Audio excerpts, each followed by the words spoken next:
আসসালামু আলাইকুম রহমতুল্লাহ। প্রিয় শিক্ষার্থী, আশা করছি তোমরা সবাই ভালো আছো। তোমরা যে যেখান থেকে আজকের গুরুত্বপূর্ণ এবং ইনফরমেটিভ ভিডিওটি দেখছো, সবাইকে স্বাগত জানাচ্ছি। দ্য ডেইলি ক্যাম্পাস পত্রিকা থেকে একটি গুরুত্বপূর্ণ নিউজ শেয়ার করছি। তোমরা স্ক্রিনে দেখতে পাচ্ছ, মাধ্যমিকের মূল্যায়ন স্থগিত, ঝুলে আছে কোটি শিক্ষার্থীর শিক্ষা জীবন। নিউজটি 14 আগস্ট 2024 তারিখের। দেখো, তোমাদের চলমান ষান্মাসিক সামষ্টিক মূল্যায়ন পরীক্ষা স্থগিত হয়ে আছে।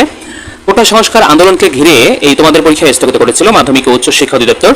মাধ্যমিক ও উচ্চ শিক্ষা অধিদপ্তর মূলত এনসিটিভি নির্দেশেই পরীক্ষাগুলো স্থগিত করেছিল। এখন অনেকেই প্রশ্ন তুলছেন যে তোমাদের স্থগিত পরীক্ষাগুলো আবার হবে নাকি কারিকুলাম বাতিল হয়ে যাবে, আর সে কারণেই তোমাদের পরীক্ষাগুলো হবে না। দেখো, এই ধরনের কোনো সদুত্তর দিতে পারছে না কেউই। আমি তোমাদের সাথে এই নিউজটি শুরু করার পূর্বে একদম শেষের দিকে এই নিউজের যে গুরুত্বপূর্ণ অংশটি, যেটি তোমাদের জন্য খুবই জানা জরুরি, সেই অংশটুকু তোমাদের সাথে প্রথমে শেয়ার করব। দেখো, এখানে বলছে যে নতুন শিক্ষাক্রম ও এর মূল্যায়ন তদারকি করে জাতীয় শিক্ষাক্রম ও পাঠ্যপুস্তক বোর্ড এনসিটিভির নির্দেশনাতেই শিক্ষার্থীদের মূল্যায়ন কার্যক্রম স্থগিত ঘোষণা করেছিল মাধ্যমিক ও উচ্চ শিক্ষা অধিদপ্তর সহ অন্যান্য অধিদপ্তরগুলো। তবে এই শিক্ষার্থীদের মূল্যায়ন কবে নাগাদ শুরু হবে সে বিষয়ে কোনো মন্তব্য করতে চাননি এনসিটিভি সংশ্লিষ্টরা। জানতে চাইলে এনসিটিভির শিক্ষাক্রম ও উইং সদস্য অধ্যাপক রবিউল কবির চৌধুরী দ্য ডেইলি ক্যাম্পাসকে বলেন, এটা পলিসি ডিসিশন, মূল্যায়ন কবে নাগাদ শুরু হবে তা আমরা বলতে পারছি না, এ নিয়ে মন্তব্য করা এখনই সম্ভব হচ্ছে না। অন্যদিকে এনসিটিভির চেয়ারম্যান অধ্যাপক মোহাম্মদ ফারহাদুল ইসলামও এই বিষয়ে কোনো মন্তব্য করতে রাজি হননি।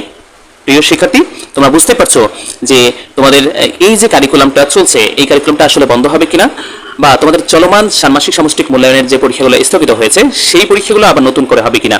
তবে আমরা কয়েকদিন আগে ঢাকা শিক্ষা বোর্ডের চেয়ারম্যান অধ্যাপক তপন কুমার সরকারের একটা সাক্ষাৎকার দেখেছি, চ্যানেল আইতে প্রকাশিত হয়েছে। সেখানে তিনি বলেছিলেন যে এনসিটিভির সাথে আলোচনা করে দ্রুত কিভাবে মূল্যায়ন পরীক্ষাগুলো নেওয়া যায় সে বিষয়ে আমরা কাজ করে যাচ্ছি। আশা করছি অতি দ্রুত এই মূল্যায়ন প্রক্রিয়া শুরু হবে। এর আগে নতুন শিক্ষাক্রমের সব ধরনের কার্যক্রম স্থগিত ঘোষণা করেছিল এনসিটিভি।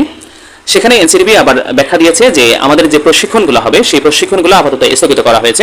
এখান থেকে কিন্তু একটা বিষয় স্পষ্ট হচ্ছে যে নতুন কারিকুলামের বিষয়ে হয়তোবা গুরুত্বপূর্ণ কোনো সিদ্ধান্ত আসবে। দেখো, হঠাৎ করে তোমাদের এই কারিকুলাম বন্ধ করে নতুন কোনো কারিকুলাম আসার সম্ভাবনা এখনই সম্ভব নয়। আর যদি পুরাতন কারিকুলামে ফিরে যেতে চায়, সেই পুরাতন কারিকুলাম মানে সৃজনশীল যে কারিকুলামটা ছিল, সেই কারিকুলাম নিয়েও কিন্তু অনেক প্রশ্ন রয়েছে। দেশের অধিকাংশ শিক্ষক, বলা হয়ে থাকে যে 45% শিক্ষক নিজেরাই সৃজনশীল বোঝে না বা সৃজনশীল প্রশ্ন তৈরি করতে পারে না। যেহেতু ওই কারিকুলাম নিয়েও নানা ধরনের সমালোচনা হয়েছিল, তাই ওই কারিকুলামে ফেরত যেতে চাচ্ছে না দায়িত্বশীলরা। তারা চাচ্ছে নতুন কারিকুলামটাকে মডিফাই করে কিভাবে সময় উপযোগী করা যায় এবং যে সকল বিষয় নিয়ে সমালোচনা রয়েছে সেই সকল বিষয়ে দূরীভূত করে কারিকুলামটাকে একটা সময় উপযোগী এবং বিজ্ঞান ভিত্তিক করার একটা প্রচেষ্টার কথা জানা গিয়েছে। তবে আমরা চাই যে সিদ্ধান্তই নেওয়া হোক না কেন, তা যেন দ্রুততম সময়ের মধ্যে নেওয়া হয় এবং দ্রুত সেই সিদ্ধান্তগুলো বাস্তবায়ন করা হয়। প্রিয় শিক্ষার্থী, এবার এই নিউজে কি বলছে সেই বিষয়টি তোমাদের সাথে শেয়ার করব। এখানে দেখতে পাচ্ছ, বলছে যে মাধ্যমিকের মূল্যায়ন স্থগিত, ঝুলে আছে কোটি শিক্ষার্থীর শিক্ষা জীবন। নতুন শিক্ষাক্রমে মাধ্যমিক পর্যায়ের মূল্যায়ন কার্যক্রম স্থগিত থাকায় ঝুলে আছে কোটি শিক্ষার্থীর শিক্ষা জীবন। কোটা সংস্কার আন্দোলন ও এ নিয়ে সৃষ্ট সহিংসতার জেরে গত 16 জুলাই থেকে বন্ধ হয়ে যায় ষষ্ঠ, সপ্তম, অষ্টম ও নবম শ্রেণীর শিক্ষার্থীদের অর্ধবার্ষিক মূল্যায়ন। প্রধানমন্ত্রীর পদ থেকে শেখ হাসিনা পদত্যাগের পর অনেক কিছু সাধারণ ধারায় ফিরলেও 1 কোটি শিক্ষার্থীর মূল্যায়ন এখনো শুরু হয়নি।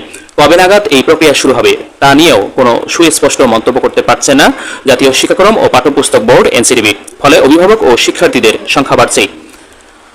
তথ্যমতে চলতি বছর সারা দেশে ষষ্ঠ শ্রেণীর প্রায় 25 লাখ, সপ্তম শ্রেণীর 26 লাখ 23 হাজার, অষ্টম শ্রেণীর 25 লাখ 71 হাজার, নবম শ্রেণীর 24 লাখের বেশি শিক্ষার্থী নতুন শিক্ষাক্রমে পড়াশোনা করছেন। সেই হিসেবে এ 4 শ্রেণীর 1 কোটির কিছু বেশি শিক্ষার্থী নতুন শিক্ষাক্রমে অধ্যয়নরত। গত 3 জুলাই থেকে এই শিক্ষার্থীদের ষান্মাসিক মূল্যায়ন শুরু হয়, কিন্তু বৈষম্য বিরোধী ছাত্র আন্দোলনের জেরে 16 জুলাই সব স্কুল কলেজ বন্ধ ঘোষণা করা হয়। ফলে এই 4 শ্রেণীর শিক্ষার্থীদের 6 বিষয়ের মূল্যায়ন আটকে যায়। ছাত্র জনতার বিক্ষোভের মুখে গত 5 আগস্ট প্রধানমন্ত্রীর পদ থেকে পদত্যাগ করে দেশ ছাড়েন শেখ হাসিনা। এরপর গঠিত হয় অন্তর্বর্তীকালীন সরকার। পরে শিক্ষা প্রতিষ্ঠান খুলে দেওয়া হলেও এসব শিক্ষার্থীর মূল্যায়ন নতুন করে শুরু করার কোনো সিদ্ধান্ত পায়নি স্কুলগুলো। ফলে এসব শিক্ষার্থীর শিক্ষা জীবন আটকে গেছে। বেশ কয়েকজন শিক্ষার্থী ও অভিভাবকের সঙ্গে কথা হলে তারা দ্য ডেইলি ক্যাম্পাসকে জানান, নতুন করে মূল্যায়ন নির্দেশনা না পাওয়ায় তারা চিন্তিত অবস্থায় রয়েছেন। কবে নাগাদ মূল্যায়ন শুরু হবে তাও বোঝা যাচ্ছে না, যা সংখ্যায় ফেলেছে শিক্ষার্থী ও অভিভাবকদের। নতুন শিক্ষাক্রম ও এর মূল্যায়ন তদারকি করে জাতীয় শিক্ষাক্রম ও পাঠ্যপুস্তক বোর্ড এনসিডিবি। এনসিডিবির নির্দেশনাতেই শিক্ষার্থীদের মূল্যায়ন কার্যক্রম স্থগিত ঘোষণা করেছিল মাধ্যমিক ও উচ্চ শিক্ষা অধিদপ্তর সহ অন্যান্য অধিদপ্তরগুলো। তবে এই শিক্ষার্থীদের মূল্যায়ন কবে নাগাদ শুরু হবে সে বিষয়ে কোনো মন্তব্য করতে চাননি এনসিডিবি সংশ্লিষ্টরা। জানতে চাইলে এনসিডিবির শিক্ষাক্রম উইংয়ের সদস্য অধ্যাপক রবিউল কবির চৌধুরী দ্য ডেইলি ক্যাম্পাসে বলেন, এটা পলিসি ডিসিশন, মূল্যায়ন কবে নাগাদ শুরু হবে তা আমরা বলতে পারছি না, তাই এ নিয়ে মন্তব্য করা এখনই সম্ভব হচ্ছে না। অন্যদিকে এনসিডিবির চেয়ারম্যান অধ্যাপক মোহাম্মদ ফরহাদুল ইসলামও এই বিষয়ে কোনো মন্তব্য করতে রাজি হননি। তোমরা রিলেটেড সংবাদে দেখতে পাচ্ছ, এর আগে বলা হয়েছিল যে শিক্ষা প্রতিষ্ঠান খোলার পর মাধ্যমিকের মূল্যায়নের বিষয়ে সিদ্ধান্ত, কিন্তু শিক্ষা প্রতিষ্ঠান খুলে দেওয়া হয়েছে, এখনো মূল্যায়নের বিষয়ে সিদ্ধান্ত হয়নি। অবশিষ্ট যে মূল্যায়ন পরীক্ষাগুলো রয়েছে সেই মূল্যায়ন পরীক্ষাগুলো হবে নাকি হবে না দ্রুত সিদ্ধান্ত দিলে শিক্ষা প্রতিষ্ঠানগুলো সেই হিসেবে বার্ষিক সামষ্টিক মূল্যায়নের জন্য প্রস্তুতি নিতে পারে। কারণ বছরের প্রায় 8 মাস চলে গেলেও এখনো শিক্ষার্থীদের প্রতিটি বইয়ের অর্ধেক সিলেবাসও শেষ করা সম্ভব হয়নি, তাই অতি দ্রুত সিদ্ধান্ত নিতে হবে যাতে শিক্ষার্থীরা ক্ষতিগ্রস্ত না হয়। প্রিয় দর্শক শ্রোতা, আজকের এই ইনফরমেটিভ ভিডিওটি এ পর্যন্তই। প্রিয় শিক্ষার্থী, তোমাদের মূল্যায়ন সংক্রান্ত যে কোনো তথ্য, সংশোধিত রুটিন এবং তোমাদের মূল্যায়ন পরীক্ষার গুরুত্বপূর্ণ সাজেশন পেতে এখনই চ্যানেলটি সাবস্ক্রাইব করো এবং পাশে থাকা বেল আইকনটি অন করে দাও, যাতে পরবর্তী ভিডিও আপলোড দেওয়ার সাথে সাথে তার নোটিফিকেশন তুমি সবার আগে পেয়ে যাও। তোমরা সবাই ভালো থাকবে, সুস্থ থাকবে। দেখা হবে পরবর্তী ভিডিওতে। আল্লাহ হাফেজ।